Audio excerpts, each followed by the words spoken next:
to the design unveil of Roosevelt Park. I'm Gary Christensen, Mayor of the City of Malden, and just to let you know that tonight's meeting will be taped. A couple of other housekeeping details. We ask you to please place your phones on vibrate. Also, if you need the restrooms, they're to my left, to your right. And I just want to outline how we see tonight's meeting happening. First, we're going to introduce some of the city officials that are on hand. We will then review the agenda for tonight's meeting, and then we will get into the design unveil. So first, let me introduce, we have Lenny Iavino here to my right from the Malden School Committee representing Ward 4. We have our Director of Athletics, Physical Education, and Health, that's Charlie Conifrey, to my right. We also have Joe Levine, our Rec Director. We also have Barbara Murphy representing the City Council from Ward 5. Stephen Winslow, Councilor at Large. Incoming School Committee member from Ward 6, Joe Gray. We also have incoming School Committee member from Ward 7, Michelle Bucci-Luong. We have the Chief of Staff from the Mayor's Office, Maria Luis, right here. We have Adam Weldi, who's coming in to represent Ward 5 on the School Committee. We also have our Police Chief, Kevin Molis, and Officer Pat Manolian. And I think I just saw City Councilor Debbie DiMaria. And Debbie. So they're here, and they'll be present to answer any questions in case we don't get through them all tonight. So now for the agenda, I see 4 items. First is the background on Roosevelt Park and what's happened to date.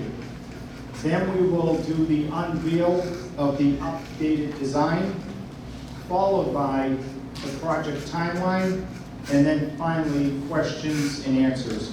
We would ask that you hold your questions until the end of the presentation. And if there are no immediate questions, we'll now turn it over to Debbie Burke, the Executive Director of the Malden Redevelopment Authority, who's going to introduce the project team. Good evening. The Redevelopment Authority was asked by the City of Malden to administer the contract to improve Roosevelt Park. So that's my role in the project team. Joined with me this evening are 4 different folks that will probably have some sort of speaking role this evening. So I have Steve O'Neill to my right, who is a principal engineer with Hayner & Swanson, an engineering company that is overseeing and providing project management, survey, and engineering services for this project. Next to Steve is Meg Lazinski, who is a principal with Activitas Inc. And she is a professional civil engineer as well, and they're providing design services and landscape architectural services. 2 other individuals that are here with us this evening are sitting over there at that table. Maybe would stand is Jeff Nagel from Nagel Consulting Associates, who's our environmental licensed site professional on this project. And next to him is a gentleman by the name of Jay Peters from Haley and Aldridge, who is providing some toxicology consulting work to the project team. So with that, I'd like to turn this over to Steve O'Neill so that we can begin the program. Thanks, Deb. I'm going to try to talk without the mic, if I may. Can everyone hear me okay? You know, I like to talk with my hands, so I'm just, if you allow me the pleasure of that. Glad to be here, welcome. I see a lot of familiar faces. This is not the first time any of you have heard me talk about the project. I'm happy to be here. I'm excited about the project moving forward. We were brought in to help the city address a key recreational asset in the city, Roosevelt Park. Roosevelt Park goes way, way back. The park was constructed prior to 1910. So the park has been around for upwards of 115 years. Over that time, it has served the city well. I can picture back in the old days, community gatherings, civic activities on the park, informal recreation. Back in those days, I don't envision that we had nearly the amount of organized athletics that we have today. We certainly didn't have Salemwood School. The park has evolved over the years, and in 1998, the city saw fit to construct the Salemwood School on the site of Roosevelt Park. At that point in time, it was about a 6 3/4 acre site. It was divided approximately in half. The school sits on approximately a parcel that's about 3 acres in size, and the park sits on a site that's approximately 3.75 acres in size. The park underwent a renovation around the late 1970s and early 1980s. The exact date we're unsure, but sometime in then it saw a renovation. And then more recently, in 1998, with the construction of the school, the park was totally rehabilitated. Most recently, in 2013, the city made an investment in the site when they constructed the top line. That was about a $60,000 investment in 2013. Over the years, the park has suffered from the effects of use. Some might describe it as overuse. It's suffered from the conditions that are inherent with the site, its low-lying nature, the fact that it is, we've got surface grading and drainage issues, and we've got soil conditions that don't lend favorably to use as an athletic facility and don't promote positive drainage. The site has, as I said, suffered from those conditions to the point where it's quite often unusable. It's not a facility that's desirable for many constituents in the community to use the field. So the city has brought us in, and I've been working with the city since 2009, trying to work this project through. In the last 10 years, we've heard the wide range of public opinion. We've heard testimony at numerous meetings. So in this recent go-around, we've stepped back, and since I was here last, I don't know, several months ago, the team has embarked on its investigations and has embarked on schematic design. Those investigations have included topographic survey. It's included researching of existing utilities that are present on the site. We've done television inspection of the components of the stormwater system or the drainage system that are on the property and that cross the property. We've undertaken a robust program of soil investigations to help characterize the soils on the site and to help us come up with a plan that will ensure that those soils are appropriately managed. And we've also gone out and we've talked to other facilities. We've actually, at the suggestion of some people from the public, we went over to Everett and we discussed the natural grass fields that are in Everett. We visited Glendale Park and we visited Meadows Park. So we looked at that, we considered some of the conditions at those facilities as we tried to come up with what we felt was the optimum solution for Roosevelt Park. We've also looked and reviewed and reflected on some of the outcomes of the city's recent update of the open space plan, where it's very clear that there's a need for additional recreation facilities that can support a growing use. So as we considered all of those factors, as I said, we've tried to come up with what we feel is an optimum solution for this site that will give the city a recreational asset that it richly deserves. It deserves a field that can support the whole spectrum of people that use the facility, from the general public, the organized youth and adult sports, the school programs, the Salemwood school community, the greater community of the city. So we think we've come up with a plan that will address those needs. It's pretty exciting to be here tonight, really on the cusp of a city making a major multi-million-dollar investment in a key recreational asset. So with that, I'm going to turn it over to Meg Basinski from Activitas, Meg has been responsible for the athletic facility consulting and the landscape architecture, and she will walk us through the plan that's come out as a result of our investigations, our schematic design process that is considered and really given considerable thought to the opinions that we've heard, the investigations that we've done. So Meg, with that, I'll let you address the plan.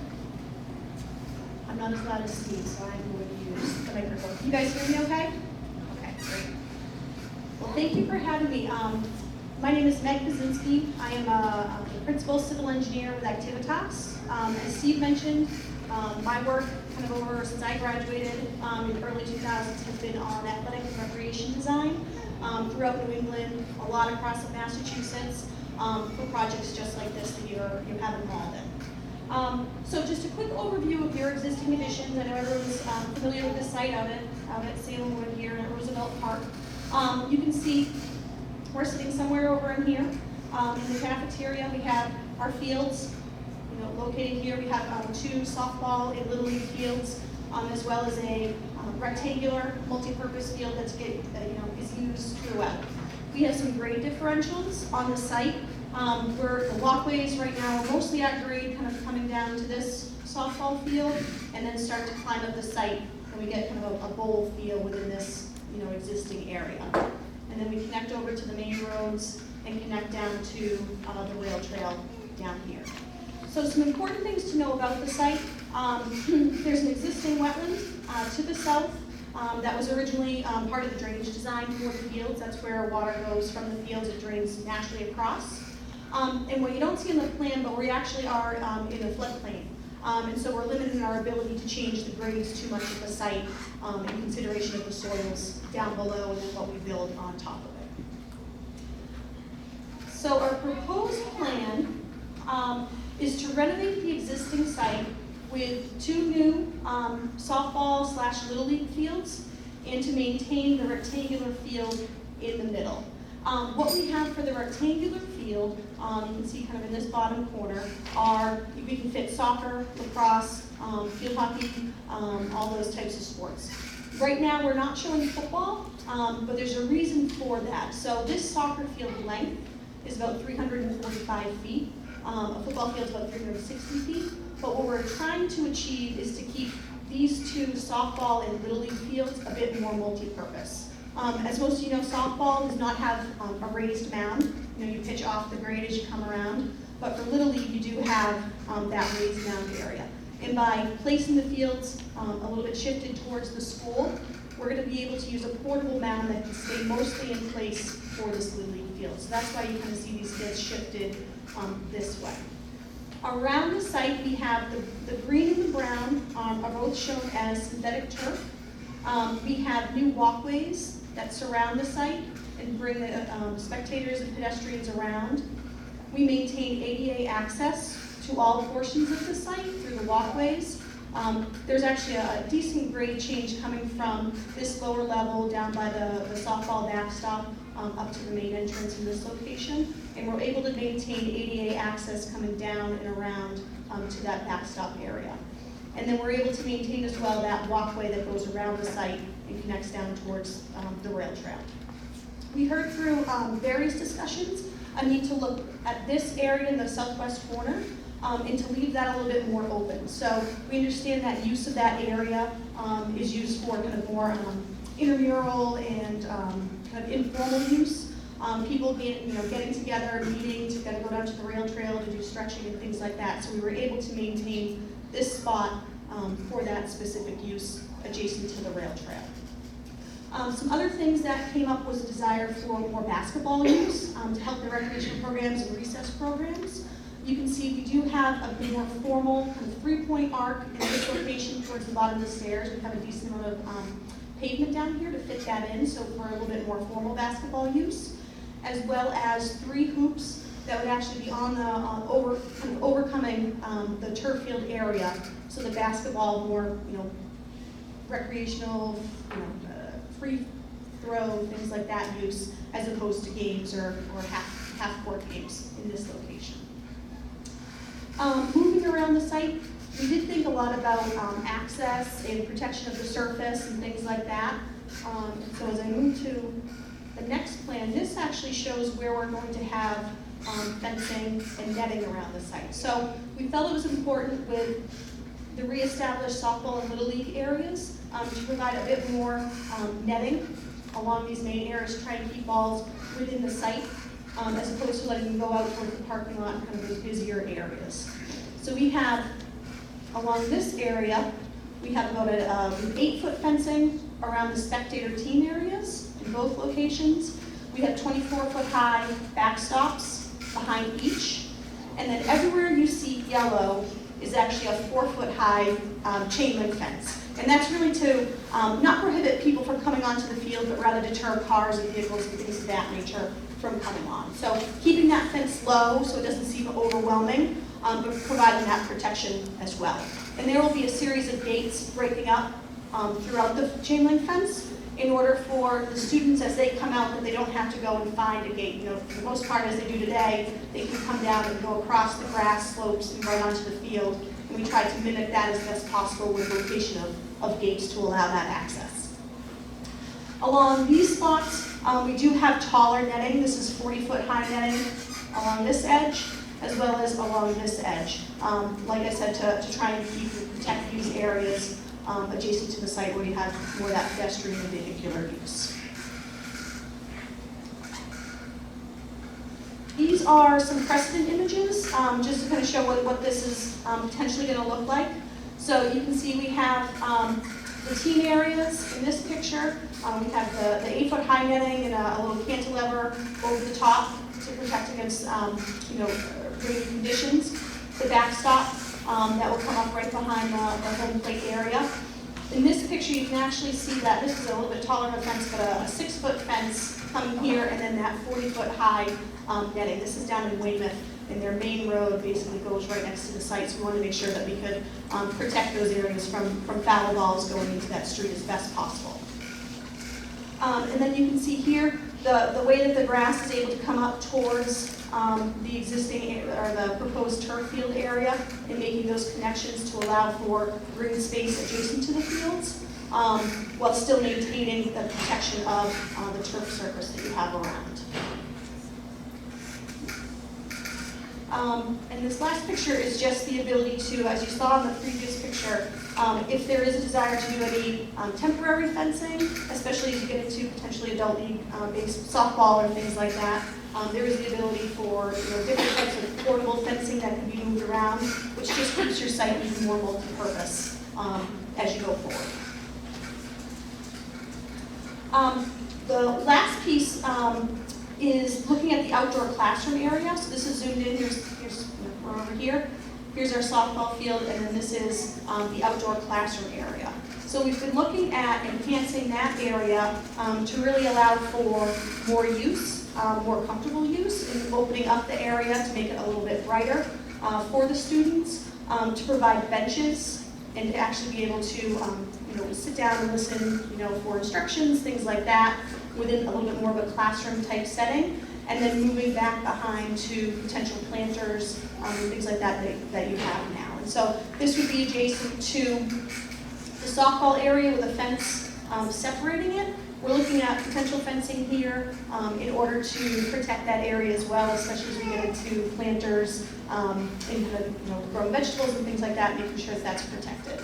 And then we also have the ability with the wetland nearby to be able to use that as a more educational piece. Rather than keeping people away from the wetlands, actually allowing the kids to learn about what species are in there, what potential plantings and things like that, and how that water works within that wetland area as a great educational piece.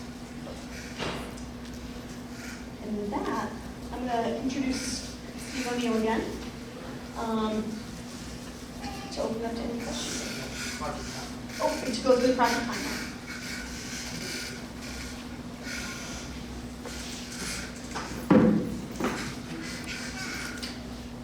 So what's next? So what we're coming out of here is what we refer to as schematic design. And that's really when you kind of set the program, you identify what the scope of the work will be, And now we're going to embark into what we refer to as design development and preparation of contract documents. So it's starting to advance the project towards the point that it would be ready to bid. The next step, once we get into design development, we will be making a submission to the Malden Conservation Commission. We'll be filing what's known as a notice of intent, and that is subject to review because of a couple of reasons. Because we've got the wetland and we've got the flood zone, and those areas are jurisdictional under the Massachusetts Wetland Protection Act. So we hope to be submitting to the Conservation Commission early after the first of the year, with the hope of maybe getting onto their agenda sometime in January. And it's a public hearing. There will be notice given to the abutters. There'll be public notice made in the paper, and then there's a public hearing process, at which we hope that the commission would close the hearing and would issue what's known as an order of conditions, which sets certain parameters relative to their approval. So there's that process that we have to go through. We'd then be working towards advertising the project for public bids sometime in the spring of 2020. That's our hope. And the reason we're hoping to do that, so that we hope to have a construction contract awarded and ready to go when school gets out in the end of June of 2020. The first operations on the site would be the earth moving operations, and we want to get that work done prior to school returning for session in September. We'll work through as far as we can into winter conditions, when at some point it will become necessary to shut the job down for the winter, and we'll be back in spring of 2021. The work should be completed sometime summer of 2021 and ready for use in the fall season of 2021. So right now, that's the tentative timeline, and it all depends upon whether we get through Conservation Commission in a timely fashion, we receive favorable bids. It really will hinge on the outcome of the soil characterization that we're going through now, and the extent of earthwork that's going to be required to properly manage the soils that are on the site. So right now, if things go as scheduled, it's I think the city's hope, the team's hope, that the facility will be up and ready for use sometime late summer, early fall of 2021. So with that, I'd open it up to questions. One thing that I didn't go into too much detail on that we did want to is, with the field being synthetic turf, we are looking at two different infills to potentially use. One being typical crumb rubber, which is at all the other fields that you have in the city, as well as an organic infill substitute that we're looking at. So, there are pros and cons to both types of infills, which I'm happy to go into those details, I think more towards Q&A as those come up. But they are, from a health and safety standpoint, that I know many people are very passionate and very concerned about.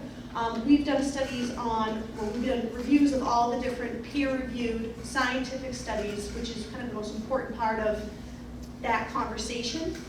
There's a lot of information on the internet, some true, some not true, and so as we look to actually have a discussion about health and safety of synthetic turf components, regardless of which component it is, it's really important to stick to the reviewed scientific literature that has been approved and accepted by the scientific community.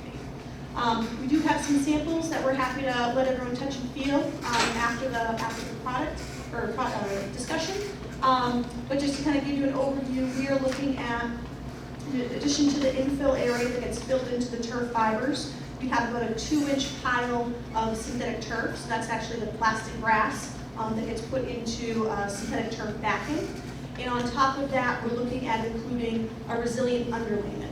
The resilient underlayment, or the pad as it's typically called, is something that we like to do on all our projects when budgets allow. And that really makes the field the safest possible field that you could have. Because I'm sure a lot of you have heard of GMAX and impact attenuation when it comes to synthetic turf fields. And that pad, having that pad in there is what gives you that impact attenuation over the life of the field. There are some fields that have the sand and rubber inside the turf and no pad. and all your safety has to hinge on that amount of sand and rubber, which we prefer not to do. We'd rather have the pad in there so that you can tweak the infill to make it feel exactly as you want underfoot and leave the safety of that impact attenuation to the pad materials.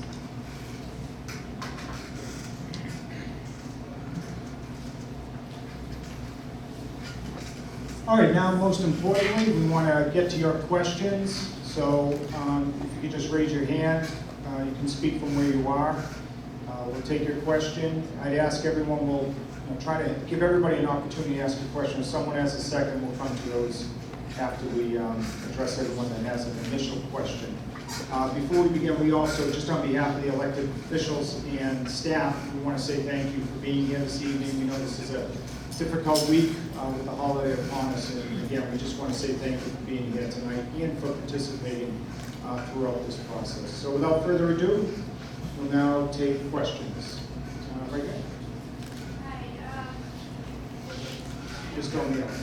Okay, Mr. O'Neill, so you said that the park is under the jurisdiction of the Massachusetts Wetland Protection Act. Can you tell me what type of wetland this is legally defined as? So the question was, what type of wetland is this legally defined by? So you want to come up here so everybody can see?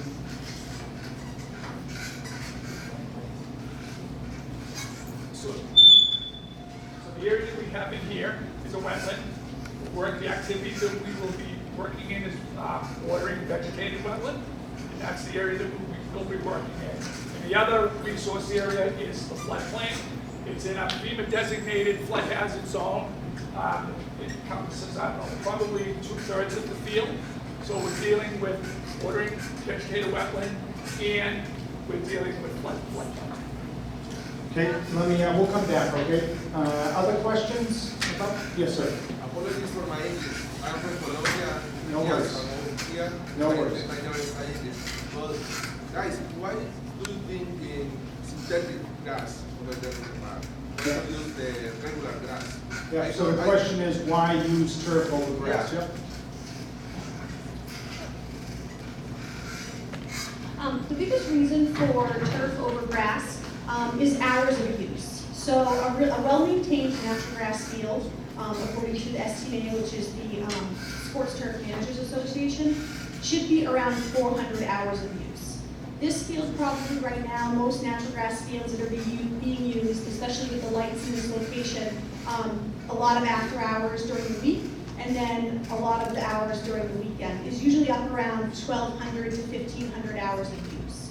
So comparing that natural grass component of keeping up, and you have to compare a really, a good, safe natural grass field to a synthetic turf field. You're looking at 400 hours versus 1,200 to 1,500 hours of use. And so that use factor is the kind of the biggest push for, or biggest reason why it makes sense to have synthetic turf. Okay, other questions? Hi, I'm a fifth grade teacher here in Salemwood, Okay. and my students have been researching artificial turf, and many are here tonight, and they wrote persuasive essays, and they've been working really hard in researching. And many would like to share their essays with you, if that's possible. You could do that after? Sure, that'd be fine. Is there a question you wanted to? I don't know if they have questions, but they have grave concerns. Okay, we'll come back then. If you want to have one of them represent, we could do that. Other questions this evening? Let's see who hasn't asked a question. Who hasn't asked a question? Please. If this goes through the plan that you have, it's going to take 2 years. I didn't see what the contingency plan is for the students at the Salem School in that amount of time. Are they just supposed to plant the concrete that's around the edge of the school? Well, I think as we discussed when I came over the summer, that's something we're obviously going to have to work on. And I think, either Kierstead Park, or we're going to have to try to carve out some space in the Only field that house. 50 cents. Yeah, if I could just respond. So that is going to be an issue, and again, we're going to have to address that. So, I'm thinking right off the top, either Kierstead Park, or we try to partner up with MVRCS to see whether or not there might be some synergy on the field down the street, or the field house upstairs, or some combination of it all. That's something we'll have to work on. But no matter what, in renovating the field, it's going to be offline for some time. But we think if we can get past that, we'll have something that will last for decades to come. Other questions, please? What'll happen during the fire drills? The fire drills, we empty the whole school out onto that field. Yep, another contingency we're going to have to work on. Either way, whether, whatever we do here, we're going to have to work on that as we do with other projects across the city. So that would be the next step to determine what those contingencies are. Other questions? Who hasn't asked? Yeah, please. Hi, good evening. I'm a resident of the neighborhood. I'm not involved in any kind of organized sports or anything, but I do like this park a lot. Just a place to come and sit, have a picnic in the summer.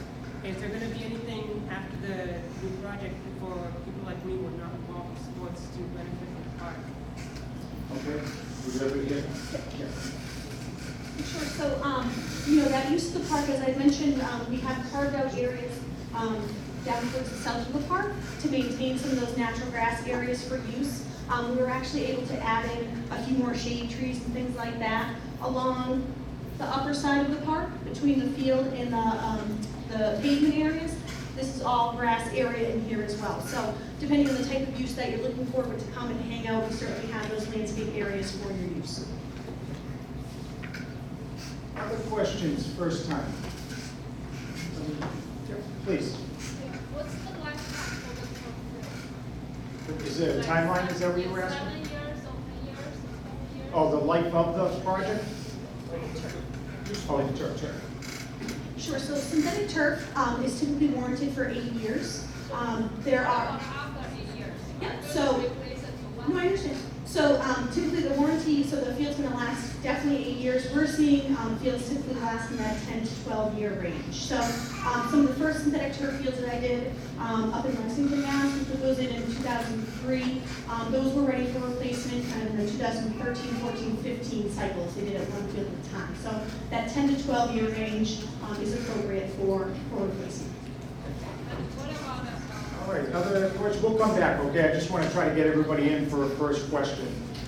Other questions for the first time? Please. Good evening. How are you? I'm curious about the decision between the organic fill versus the chrome rubber. How is that going to be made, and what are the pros and cons of each? Well, I think it's already been made, thanks to some of the folks here in the room. We were originally just going to go with what has always been used, and that's chrome rubber, but the community has convinced us to go to an organic infill. So I don't know if we want to get into the specifics on that. I think just in terms of looking at budgets and everything, we're probably going to bid out roads. This will go through a public bidding process. And I believe what we'll do is we'll put out the base bid as crumb rubbers, and that's what the original project budget was set at. And then we'll ask for an alternative pricing for that alternative infill. And so assuming that that budget pricing comes in acceptable and within the budget of the project, we'll be able to move with that. What if it's not acceptable? I can take it one step further. It will be an organic infill. Thanks to Council Winslow and Council Murphy and others, it's not going to be a money issue. We've heard loud and clear from the community. We've tried to, reach this compromise, so we are going to find a way. Just don't ask me tonight, huh? But we're going to. Other questions for the first time? Otherwise, we'll start. Please. So you mentioned something about the open space plan showed that there was a need for more athletic fields in Malden. Is there a report, or is that something that Yes. people can look at? Yeah, we can bring up Ms. Burke. You want to speak to that, or Maria, on the open space and recreation plan? Just real quickly, that process and where the documents are located. There is a whole page on the City of Malden's website that has the open space plan. It has all the minutes of all the meetings that we had. I think it was about approximately 12 number of committees that included even a couple of councilors that are here this evening, Council Murphy and Council Winslow, as well as representatives of the community at large. I chaired that effort. It's a pretty expensive document that was generated as a result of not just the public meetings that we held, but we held two widely publicized public forums that were held, one at the Y and the other one at, drawing a blank, but there were two major community forums. But in that blueprint, it serves as a blueprint for the city for the next 7 years. It's approved by the Commonwealth of Massachusetts, and it highlights what the priority goals and objectives are for investing in open space, both passive and active recreation. I would say that Roosevelt Park, in terms of the community and upgrade, was probably second to the other two immediate requests, which was to do enhancement on the bike path and also do enhancements along the Malden River. But if you just go to citymalden.org and put in search open space plan, you'll find the whole plan. If you can't, let us know, we'll get it to you. Other questions this evening? Please. How much space is Roosevelt taking up and not being used? How much space is? Currently? Like, how much usage is Roosevelt currently, in the way it is it being used? Well, around the clock, right? As much as. Mr. Levine, you want to step up? So this is Joe Levine, our rec director, who schedules all of our parks, and he can tell you just how much usage it's getting. Okay, sure. Yeah. Right now, in the fall, really not much usage because of the fall wetness that we have in the fields. You know, I know soccer doesn't want to use it, Upwana doesn't use it, they use Maplewood Park because of the condition of the field. It's usually kind of wet this time of year, so they don't use it. In the spring, we have youth softball that uses it. We have adult women's softball. And again, soccer does not use it because there's too many days where it rains on Monday and Wednesday, they're not able to use it. So they rather use a turf field. So the usage isn't what it should be, but I'm sure that once we move on with this project, it'll be used for all kinds of programs where I'm sure Little League will want to use it now, and Pop One will get back on it in the fall. They've been asking for it because they run their whole program on the Maplewood field right now, all their teams, and Salemwood is so large. I asked them one day, why don't you use the Salemwood? And they gave me that same answer, that they can't guarantee that they'll be able to practice on there. They only practice on there. They play the games at McDonald Stadium on the turf. So it's kind of a risky thing to schedule a game, and then you have your rain, and then you cancel it for a couple of days. So right now, we're just using it for softball, adult softball, kids softball, and Pop Water when they want to use it, when it's available. So yeah, and I was going to say, the other thing that should line up nicely moving forward is thanks to Mr. Levine and Mr. Conifrey to my right. They have been working in tandem to offer formalized middle school sports for the first time. So this would cover 6th, 7th, and 8th grade. And they're already doing track and baseball, and next year they're hoping football. And I think the sky would be the limit, with a facility like this. You could start probably doing lacrosse and some of the other sports mentioned. So, the timing of this works well for what they're trying to do with our middle school students. And the last thing before I leave this is, I'm not an expert on grass, believe me. I'm an expert on shooting basketball, but I know that this is going to help our parks that are grass fields, because once the Salemwood comes online, we'll be able to shut down Endeavor Park for a season and resod it and watch it grow. Or Ambridge Park, I don't know if anybody's been up Ambridge Park, but it's in tough shape. So if we can do that, we can shut a park down for a season, let the grass grow, and then just move on. Great, thank you. Other questions for the first time? Mrs. Sullivan? So, after the fields goes through its useful life, how much does it cost to dispose of the field, and how much does it cost to put a new field down? Okay. Is that one, Nick? So I don't have those actual numbers off the top of my head, but what I can tell you is the infill will be able to be taken out, and as the organic infill, we'll be able to recycle that back to a product for remanufacturing. The synthetic turf carpet, the actual grass fibers and the backing will come out and potentially be recycled as well. And the pad, the pads that we're specifying have a 16-year warranty on them, so that's as far down as we'll go. So thinking about that whole system, it's I don't want to say the cost off the top of my head, but it's a lot less in terms of what we have to do to prepare that surface. It really is that top 2 inches that gets replaced during that replacement. You talking a couple 100,000 or $1 million or? No, not 1 million. If this field is about 180,000 square feet, 95,000 square feet, sorry.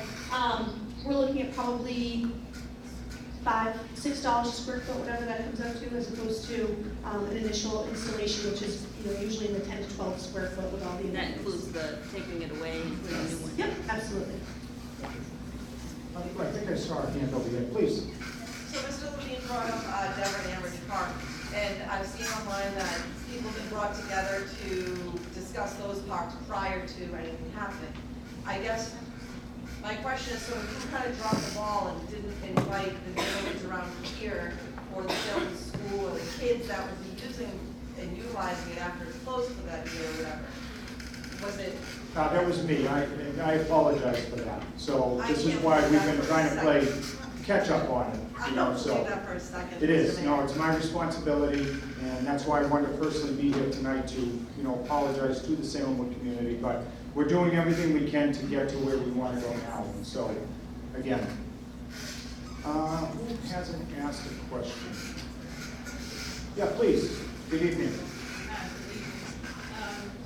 Do we have anyone that comes out and does maintenance or upkeep on the field, and if so, what is being done? Okay. Maintenance for this, or what's being done today? No, prior. Prior. Okay, who wants to speak to that? Mr. Levine? Yeah, maintenance. What are we doing for it now? We're doing what we can with what we have, right? Just cutting the grass. Do you want to come on? You're talking the maintenance of the current field, right? Yes. Yeah. Yes. There's really not much. They just cut grass once a week. That's about it, actually, right now. Because of the the same for the other parks. Because of the way it is. There's Yeah. not much. Right. Yeah. They come down and line the fields for certain events, and then they use it for games. Thank you, Mr. Levine.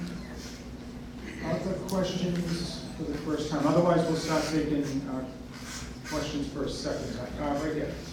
How does this synthetic material takes the water like from the rain? It drains from under, or like slides from on the top to the wet? Okay, let's get that. It's about drainage. Absolutely. So the synthetic turf surface is actually drained vertically. So underneath that turf layer that I talked about, so we have the plastic grass and then the pad, and then we have kind of a reservoir of open graded crushed stone. So it's usually like half-inch open clean crushed stone. So water, as soon as it hits the surface, will come down and drain vertically through it. That in some instances actually improves a lot of fields because it's able to infiltrate more. So in comparison to the existing natural grass field that's there now, which is completely over-compacted and too fine, water gets down a little bit to try and feed the roots of the plant, but it doesn't drain vertically otherwise. And so in the existing condition, the natural grass condition, water runs over the existing surface down towards the wetland side of the site. And so what it'll do in the proposed condition, or the new condition, is actually get into that reservoir. We'll be able to hold a little bit of that water, and then it'll more slowly drain out towards that wetland area. It's indicating about when. All right, let me swing around and get some other first-time questions. Anybody else? Please. So I'm a mother of 4 athletes who play on turf fields, and when they come home, they have the black crumb pieces that are all over my house. And so I can't imagine having 1,400 students with that black. What is it going to do to the floors in our schools? Well, it's not, because we're not going to use crumb on But it. it We're won't going to have get any- a cost on it, but we're moving on from that. And again, that was the result of the discussions that have ensued over the past several months. Let me try and get an answer to you on whether or not there is any remnants from organic infill. Sure, so the turf that we're gonna specify, so turf's very different depending on where your kids are playing. A lot of the places that kids play use a monofilament fiber, which is meant to stand up. It has a memory that it's meant to stand up. So when you're playing on those types of fields, you get more of that rubber migration because there's nothing to hold it and kind of hold it down.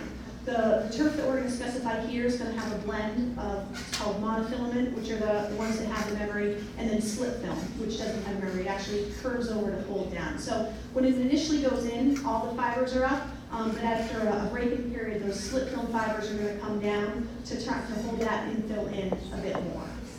And so for the organic, that's a little bit lighter. You might get a little bit more on there, but when kids kick out their shoes and things like that as they leave the surface, that material is going to fall off a lot easier than the crumb rubber does. Other first-time questions? Anybody else before we start taking substance? Please. I had a quick question about the fencing around it. Sure. Like, it's not gonna be locked, like, or how does that work? Is anybody can come onto it? Like after hours, I mean, after Okay. it's out. Mr. Levine, Amden, probably on the fencing. So you wanted to talk about how you access the Yeah. facility? Yeah. Like, could the neighborhood kids just Right. say, we're going down? Meg, do you know, Meg, I want to bring up you too, Mr. Levine. Do you know where the situation of the gates are, how you would access the facility? Also, one other thing, I think it was pointed out, this won't be chain link, this will be black vinyl, the decorative fence that you see at other fields, so. So I believe the idea right now, because we have that low 4-foot fencing, this 4-foot fencing really isn't going to keep people off. So there's not a real need to lock gates because people are just going to jump those gates anyway. So the idea is to keep that a bit more open and accessible at all times. And then where would you access? Sure, so the gates that we have gates coming down at the end of this pathway to come through. I think we have 2 or 3 gates that are along here to allow that shuffle straight through onto the grass area.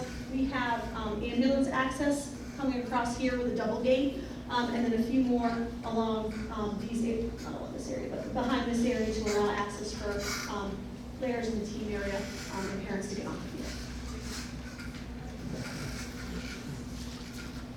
Mr. DeLacy. I'd be interested in what you learned from your walkabout over at the Everett grass fields. Yeah, we went over and we met with representatives from NESRA. And Glendale Park's a beautiful facility. What we did learn is that the site is clean. They did not have to deal with soil that was impacted with PAHs or metals, which is different from what we're dealing with here. And the other thing that we found is that the program that's currently using Glendale Park is not as robust as the program the city wants to put at Roosevelt. Currently, there are 2 softball diamonds, and it's used for softball, and it's used for high school football practice. Other than that, there's no, I'm going to call it intense use for the rectangular sport games, soccer, lacrosse. So the site conditions are somewhat different, and the program of use on the facility is something different. So we also found that when they first built the field, they outsourced the maintenance. When you go over there now, it's nice and green.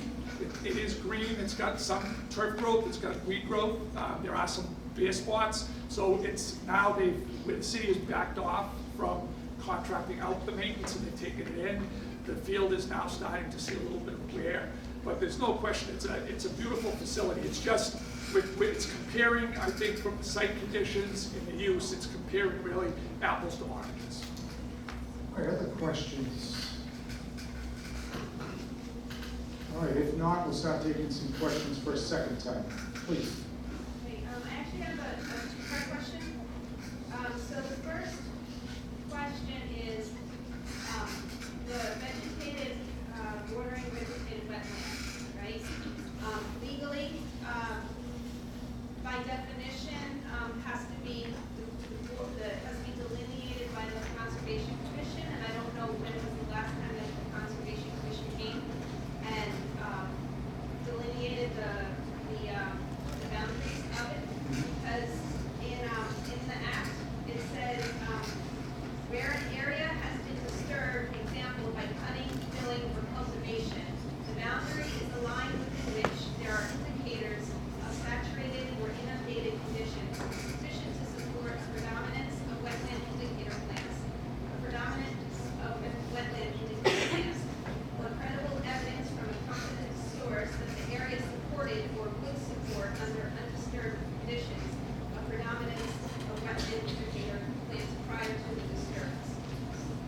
take that question, Steve? Yeah, I can address that.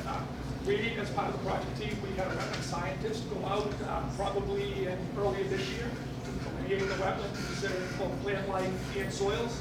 They flagged the wetlands to identify basically the tide ribbon. And then our land surveyors went out and located those flags. So if that has to happen within 3 years, so a wetland line is good for 3 years. So we've gone through that process where the wetlands has been identified and delineated by qualified wetland scientists. That will be shown as part of our notice of intent when we file that with the Conservation Commission. And so it's gone through that process. You have a second question? The second question is about all these legal documents. Are we going to make them readily available for the public to review? So the way that it happens is once we file the order, the notice of intent simultaneously gets transmitted to DEP, and then the notice of intent would be available for inspection, and usually at the office of the Conservation Commission, which in the city, they would hold it at the engineering department. So the document would be available for inspection. Okay, right there. Yeah. I was working for 10 years with the drains and irrigation system. Irrigation system is for the grass, okay? But for the grass, you can install drains too. You don't have any problem if it's raining or it's snowing, because only, of course, the design is nice, it's really good. But can you give for the city 2 options with the grass and the Yeah, we looked at that. You want to speak to why we're not? Really, the reason that we're not going to grass, I think anyone who's a sports guy would love to have a natural grass field here. And I understand that. I think also understanding the concerns of the community for natural grass. But what happens is, given the intensity of the program of use, Meg spoke earlier about the potential of this field seeing upwards of 1,200 hours of use per year. It would be impossible to maintain the turf growth. And then we look at the ever declining resources that are available for appropriate maintenance of a natural grass field. So it really, looking at it, it would be really infeasible, we believe, for this location, these conditions, the use that the city wants to see, to go with the natural grass field. But we did look at that. Again, we thought one way forward is, by utilizing, this alternative or organic infill, we thought it was a compromise to the I question. understand, but we have many factors over there. I don't think so, for example, in one Boston common with good field because it's better. No, I don't think so. It's so much better with many factors. It's anti-ecological. It's too hard. It's hard. When you put drains in the grass, you can use it. You don't have any problem. Only take the option, right? Thank you. Other questions? Right back here, and then we'll come this way, okay?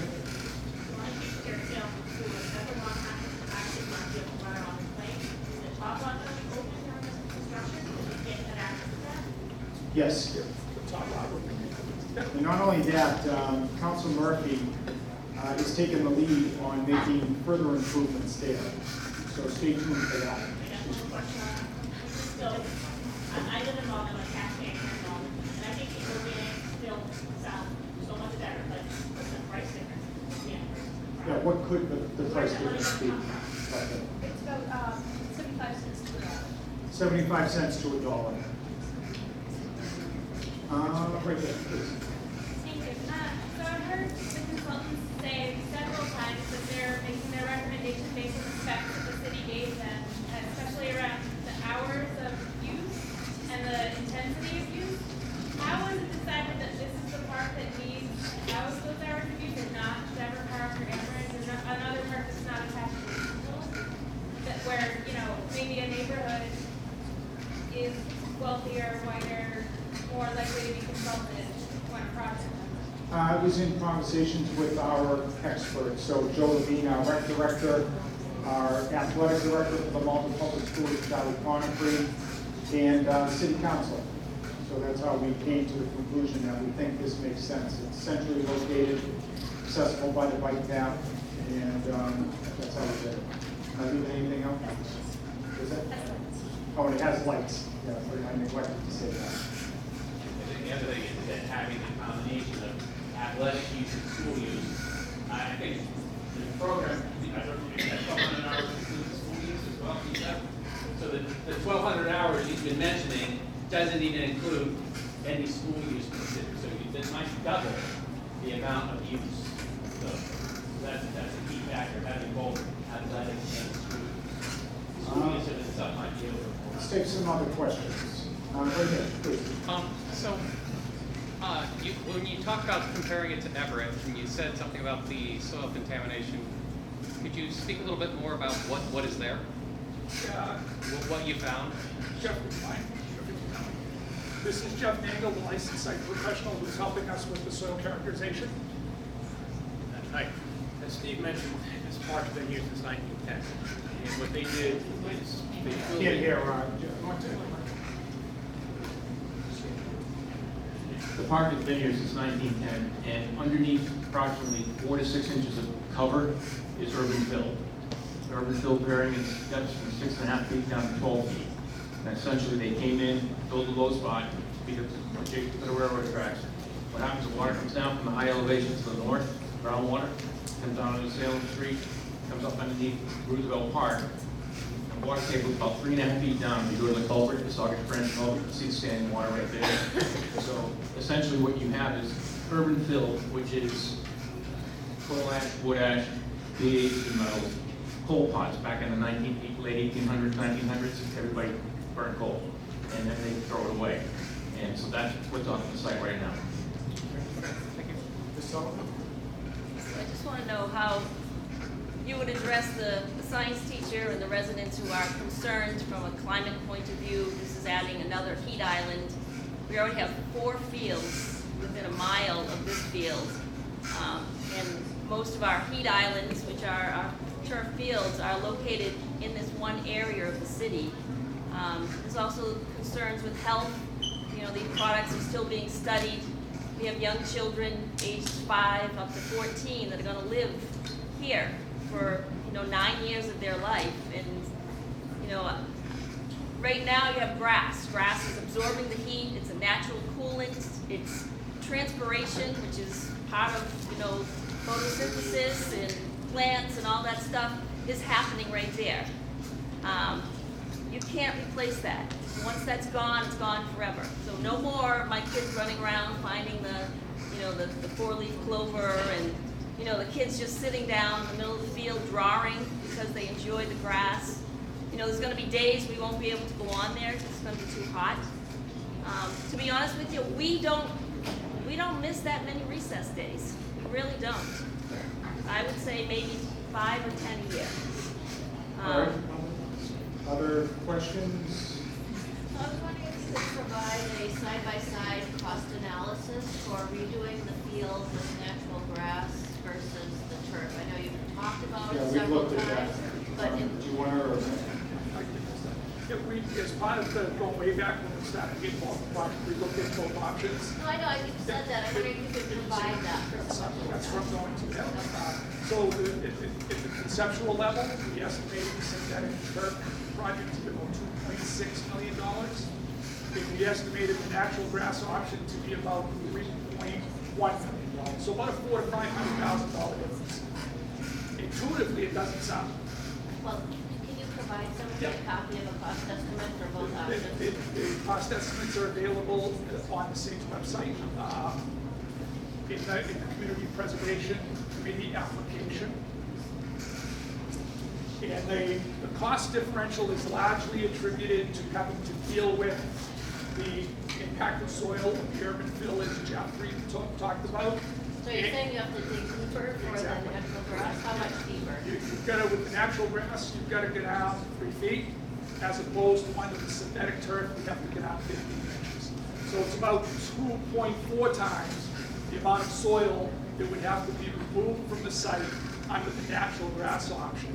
And that soil has to be disposed of in a landfill, and the disposal cost drives the project cost up. Are there variations in that 3 feet? I mean, I've looked at some, layering diagrams, and maybe it was 2 feet for natural grass. I mean, how do you, you're married to the 3 feet, that's the only way that you look at it?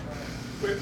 at this point for our preliminary budgeting needs. So right now, what we've done, You did like the worst case scenario. exactly. We did with the soil characterization, we've taken the samples, the results just came back earlier this week.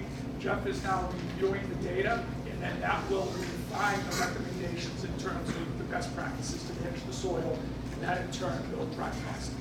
Okay, let me jump back, Ms. Sullivan, I apologize, I don't even think we addressed what you said, so Council Winslow is going to address what you had stated. So I think the question was, how does synthetic turf compare to natural grass in terms of the heat island effect for the most part? And so with, as the mayor mentioned, going with the organic infill is going to drastically reduce the heat in comparison to a crumb rubber field. So if crumb rubber fields, heat becomes a problem when you get into kind of ambient temperatures around 80 degrees. Down around 70 degrees and lower, there's not really a massive difference between natural grass and synthetic turf. When you get to those higher temperatures, usually going into the 80s and above, that's where you see the differences really start between crumb rubber fields and natural grass fields. So in those conditions where a crumb rubber field can get upwards of, it's different from kind of your head to your feet because that's where the heat's being held. But if we're on the feet, around the feet area, when you're actually like putting your hand on the actual surface, those temperatures can be around maybe 50 degrees higher or so from grass to crumb rubber. But we're seeing drastically reduced on the organic side of 20 to 30 degrees less than the crumb rubber. So it will be a bit warmer than natural grass, but not to the extent that crumb rubber is in comparison. Thank you. I have another question regarding the Wetland Protection Act. So, after you file your notice of intent, the law says that the issuing authority may issue an order of conditions permitting work which results in the loss of up to 5,000 square feet when said area is replaced in accordance with the following general conditions and any additional specific conditions the issuing authority deems necessary. One of the conditions being that the surface of the replacement area to be created shall be equal to that of the area that will be lost. So can I actually jump in? Because we're actually not touching the BVW. So BVW is the bordering vegetated wetland, which is actually the resource area. So you have your BVW, which is flagged by the wetland scientists, as Steve mentioned, and then you have a buffer zone outside of that. The buffer zone, per the act, is 100 feet outside that BVW line. The existing BVW line, if you were to go out there today and look at those, the flags, is outside the fence area. So it's outside the grass area right now. All of our work, our proposed work, our grading, our limits of field, everything like that is outside of that BVW area. So that 5,000 square feet that you're talking about doesn't have anything to do with this project. Where we are going for the notice of intent to the Conservation Commission is because we are doing work within the buffer zone. So the Conservation Commission wants to understand, is the work, even though it's outside of the actual BVW, is that work going to affect the wetland in any way? Is runoff during construction going to affect it? It's, we have to put in place construction controls in order to maintain that. So we've done this synthetic turf fields next to wetlands in a lot of municipalities. It's been reviewed by Mass DEP at the highest level at the adjudicatory hearings to review synthetic turf and if it's going to have an effect on those resource areas. And for the Fenn School, which was done back in 2011, that went to the adjudicatory hearing at that highest level of Mass DEP. Mass DEP issued an overriding order of conditions saying that as long as we're following these things, this synthetic turf is safe to be put in next to a resource area. Let me just take some other questions and we'll swing back, okay? Right here. You mentioned FEMA as well as the wetlands. Can you Yes. explain FEMA a little bit and what Sure. that entitles? Yep, good question. FEMA is the federal agency that determines areas that are flood hazards. So they have determined through their work that there is a flood hazard on the site. It's in a 100-year flood zone, which means essentially it has a 1% chance of flooding in a storm event. And what happens is that comes into, it gets reviewed at the local level by the Conservation Commission. And the critical issue there is the activity not displacing flood storage. So in other words, we couldn't, if we wanted to manage the soil issue by picking up the field, we'd have to provide what they refer to as compensatory storage, so that there would be no adverse effect of the construction on the flood storage. The way that we're looking at this site, we're going to put the grade back at or about the existing grade. In fact, we will probably be picking up a little bit of additional flood storage. Nothing that's, going to solve the flood issue, but we are not going to be displacing any flood storage. Other questions, please? Yes, I have some students who would really like to speak, and we're going to start with my friend Louis Hay. Is there a question? No, he's going to start with his essay. It's getting a little late, and we have school tomorrow, so want to get on with this? Come on up. Come on, all of you, all of you. Need a microphone? Yes, we would love a microphone. Thank you.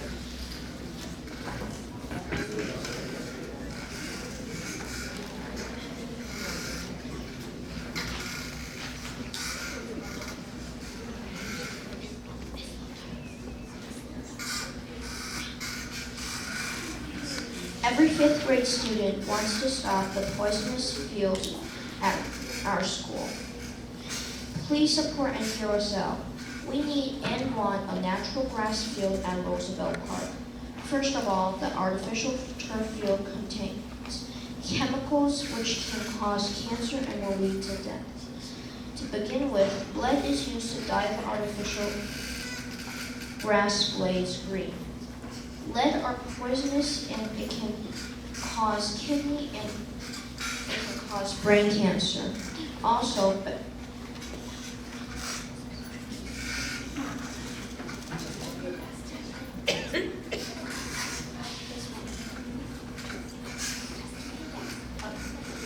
benzoyl is a chemical that is used to make the info crumbs. Carbon black is used to dye the tire crumbs black. The last major chemical used in artificial turf is heavy metals. This chemical is more than twice as dense as normal metal. All of these chemicals are very toxic and very dangerous to the human body, which causes cancer. Lastly, artificial turf fields will cause a lot of injuries to students. The artificial turf fields can also lead to MRSA. This is a bacteria that is very hard to treat in the hospital, and it's not easy to defend with antibiotics. This is a great risk for all the users of the turf field and the residents around it as well. This is dangerous and caused by tire crumbs. To my personal experience, the turf field can cause severe damage to the skin and also can tear the skin off. This injury is called a turf burn. My friend had broken his arm because of the hardness of the artificial turf. Also, according to ESPN.com, if you play sports like football, soccer, and etc., you can damage some bones by accident when playing rough. Even though many students say no to the artificial turf field, the town is considering on using pine needles instead of the tire crumbs. The new solution may seem more protective, but it isn't. Pine needles rot easily and grow mold. Mold can also harm the human body. All in all, the poisonous lead field can cause cancer. Also, MRSA is a risk as well because of the turf field. No student should suffer from cancer. We also don't want to have turf burns, and this is not a sports stadium and not a place for an artificial turf. Please don't put the artificial turf in at Roosevelt Park.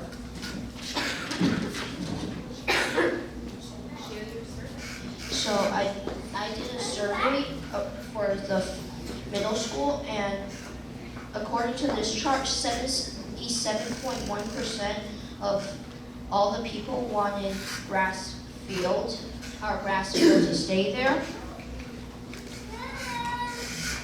Thank you.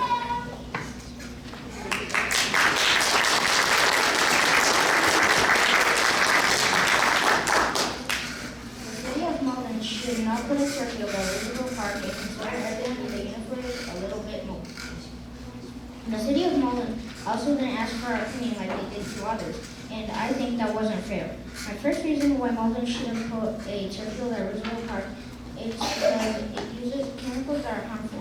When you inhale all those chemicals, they go into your brain and affects your blood cells that circulate through your body, which causes cancer. This is mostly caused in soccer goalkeepers called lymphoma, which is a type of cancer contributed by these chemicals that turf fields use. My second reason is that it increases the heat in our environment. It is due to the famous infield crumpled out tire. It has also been proven that when it's 70 degrees Fahrenheit, in turf it is 200, which is really hot. Turf also takes away carbon dioxide from the atmosphere due to a chemical used in rubber. My last reason is that turf causes serious injuries. One thing it can do is affect your skin. It can scrape out the layer of your skin and cause by the famous infill rubber or glass blades. It can also make you bleed or leave terrible scratches on your skin and develop a serious infection. The turf burns due to its material, which is tough and pointy.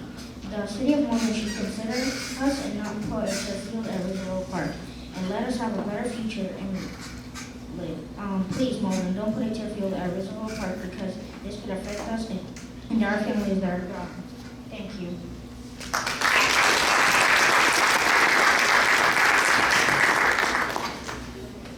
Do you want our city, do you want your students at Salemwood School to get cancer? Do you want your young citizens to get injuries or burns? Of course not. So you should not build an artificial turf at Roosevelt Park. My first reason is that artificial turf is a heat source. To begin with, artificial turf creates heat, making ground temperature way hotter.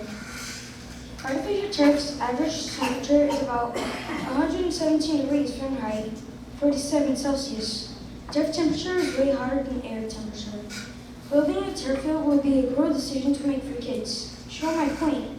Even asphalt and natural turf are cooler than artificial turf. Natural turf and asphalt temperature is about 78 degrees Fahrenheit and 110 Fahrenheit. Artificial turf is made of harmful chemicals. The tire crumbs and artificial turf can be toxic.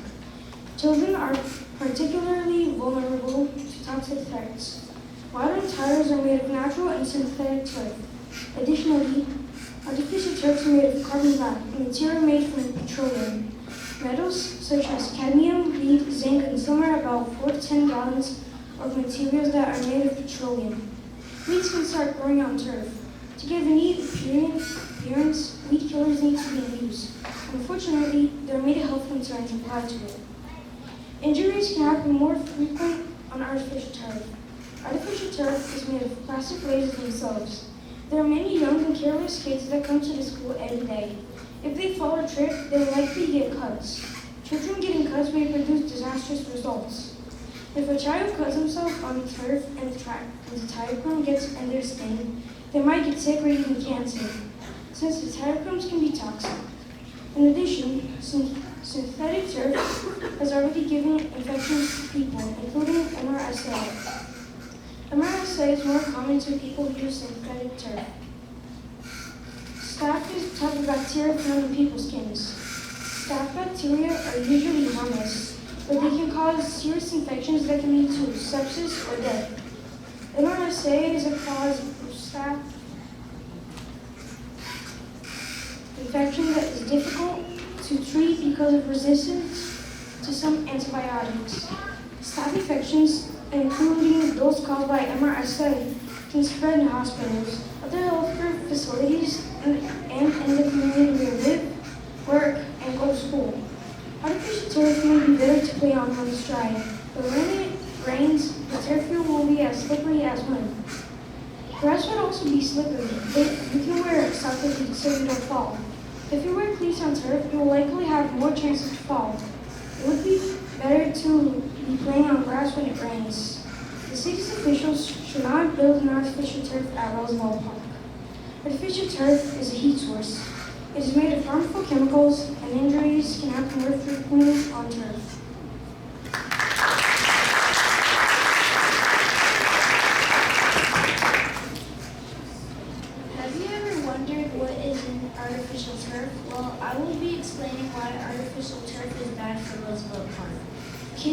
students play on the field, and artificial turf can cause serious injuries when kids and students like us get hurt on the artificial turf. My first reason is because it causes rug burns because it's a rug. When you slide on artificial turf, you get rug burns and it hurts a lot. Also, when it is hot, the artificial turf heats up, and when you play on it, it makes your feet hot and hurts like a hot stove.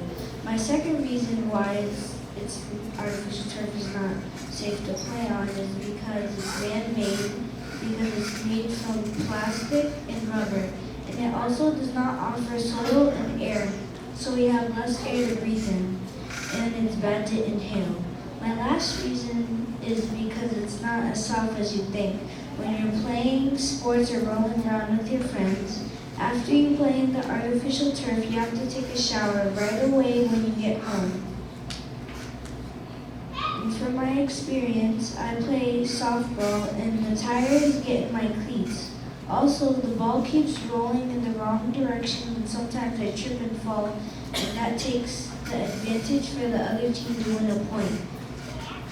What was disastrous was when I lost, and it was a horrible feeling, and that was cruel to me.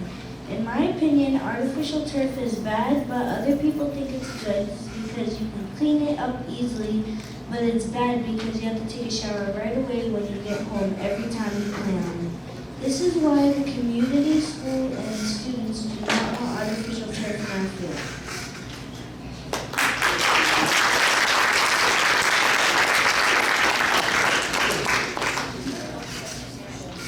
Would you like kids to get hurt playing on the field? No. So why would you put in turf? I believe that we should not install turf on Roosevelt Park. Here's why. Some people put in turf because they don't realize how harmful it is to the environment. AstroTurf is produced by harmful exponents, benzothiosyl, carbon black, and other heavy metals. It is a danger to everybody who goes on turf fields. These chemicals are lingering on the turf, and if you have a scrape or an open wound on your skin, these chemicals can enter your bloodstream and even cause cancer. Yes, I know what you may be thinking. Isn't a turf field better because it requires less maintenance? Well, would you choose fresh, natural grass, or easy maintenance turf? I think it's pretty obvious. As I mentioned before, you can get cancer from the chemicals in the turf. According to Google and various different search engines, artificial turf is not toxic, but science behind turf says otherwise. Additionally, turf is hotter than real grass. Plus, we already have the plaza and the parking lot. And if you take away our natural field, we won't have any grass at the school. Turf gets hotter than real grass in the summer, since the hot sun is beating down on it. Temperatures from the turf reach over 190 degrees. As I think you've already concluded, turf heats up our environment, which is horrible because climate change is already happening. Malden must do better. Will we have a future with horrible turf or natural grass?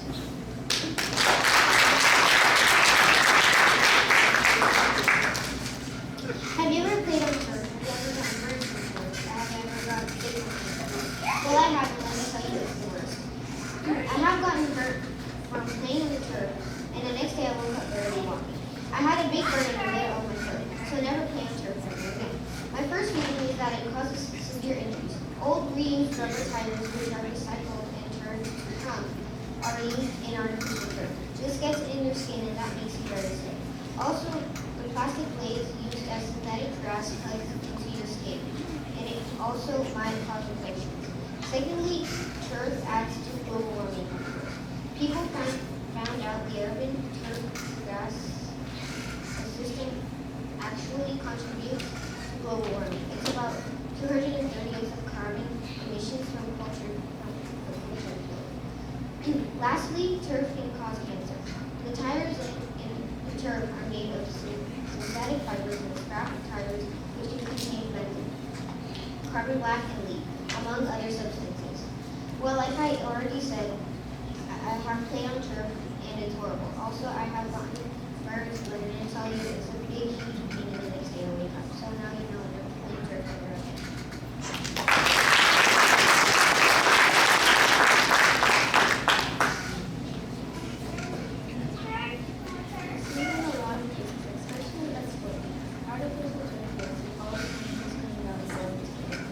We need to put a stop to turf installs. To begin with, turf can cause cancer cells to grow.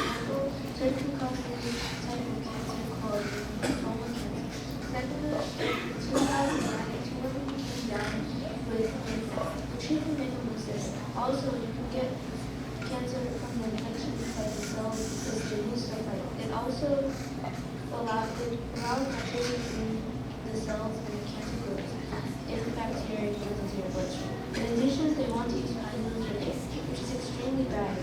For instance, pine needles grow toxic black mold. Additionally, the mold in pine needles can kill us if it gets into our lungs. Finally, the mold that grows on the pine needles isn't always black, so we might think it's not toxic. It is green, but it can still be toxic. Finally, the turf hurts when you fall on it and can cause serious illness.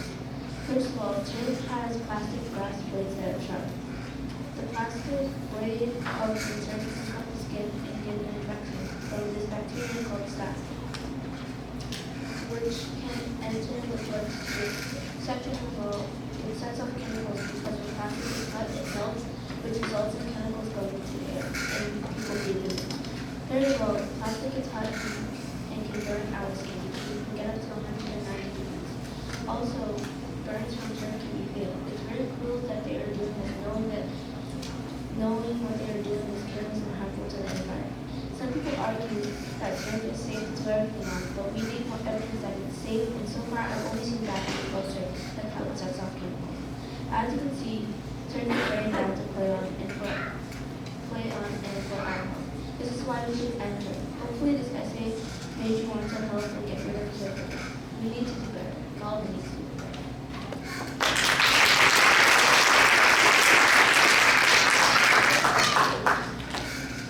We just want to say thank you for listening to us. I teach my children that they all have a voice, and tonight I wanted them to be heard.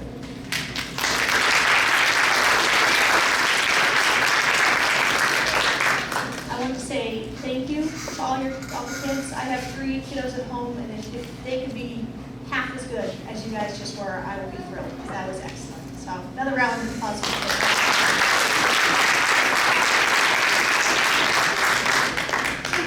I think as we listen to the kids' essays and as we go through this, there's a lot of information about turf out there. And what I would love to do, and so if you'd be interested, I would love to come in and talk to the kids about those components of turf that we have concerns about. We can look at testing and the science and the data, if that's of interest. I think some cool stuff to play with as well. But I'd be happy to come in to help allay some concerns about the items that you brought up and to talk more about it. Because as you said, knowledge is power. And we'd love to get you guys on board. I'll have to find out from all the students here. Thank you.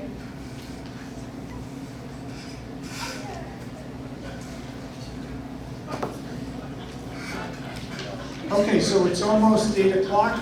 We have time for just a couple more questions, and then we're going to wrap up tonight's meeting. Mr. DeLacy? Yeah, so I just want to thank the folks on the project team who looked at the infill issue that clearly was raised as a concern and moved in the direction of organic. It's apparently safer than synthetic from rubber for sure. So thank you for that. And thank you for the folks who did go and walk the Everett grass fields to consider that. And just in follow-up to what these amazing kids just said, I actually had an opportunity to speak with the president of the Environment and Human Health Corporation, which is a Connecticut-based concern that is interested in health and safety. Particularly, my interest is children, of course. Their board consists of about 10 people, most of whom are affiliated with Yale in some way or other, MDs, PhDs, professors, faculty, toxicologists, and things like that.